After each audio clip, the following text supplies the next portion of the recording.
Relatively early game today. Can you hear me yet? Fans love you. I think that's why not. How would you describe your game day routine on a day like this? Well, I don't think it's any different than any other day. Not to say that this game is not really important. It has tremendous significance for our team and their team. So, but I don't think there's a better way to do it. I think you have to do what the players are used to, and that's the way they're going to respond the best. One thing you're used to, being the favorite. You guys are a 10-point favorite over the #1 team in the country. When's the last time you felt like an underdog? Well, you know, we don't really pay a lot of attention to those things, whether it's rankings, underdogs, because we really believe that the important thing is that our players play their best football today. And our focus as coaches is to get them prepared to do that and make sure that we're emotionally ready to go out there and play with a lot of energy and enthusiasm for 60 minutes in a game. Speaking of ready, a lot of Alabama fans, of course, have been talking about T.J. Yeldon this week. How would you describe his readiness for this one? Well, you know, I think T.J. is able to practice enough to be able to play. I think we'll have to decide in pregame whether how much he'll be able to play and how effective he'll be. Obviously, the big task today is what to do on defense with Dak Prescott.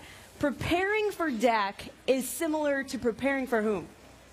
Well, you know, I made a comparison earlier to, Tim Tebow, and it is very similar in style. Dan was the coordinator for both guys. The offense is very similar in terms of how they utilize a quarterback who has a great ability to throw as well as run. He's the second leading rusher on their team, not far behind the tailback.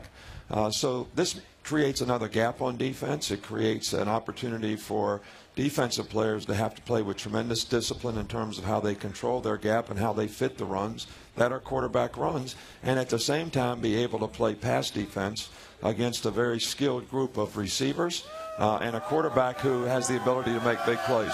Speaking of pass defense, this Mississippi State pass defense has struggled a little bit this year. What are the matchups offensively that you like in this game?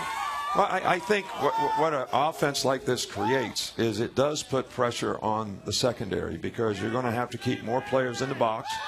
So therefore, you're going to have to play more middle of the field coverage where the corners are sort of one-on-one. And I think the size matchups that are created by some of Mississippi State's receivers, as well as, their receiving core really has great balance. They have little quick guys. They have big, strong, physical guys. So to be able to play the blocks on the perimeter and cover their size is probably the biggest concern that we have.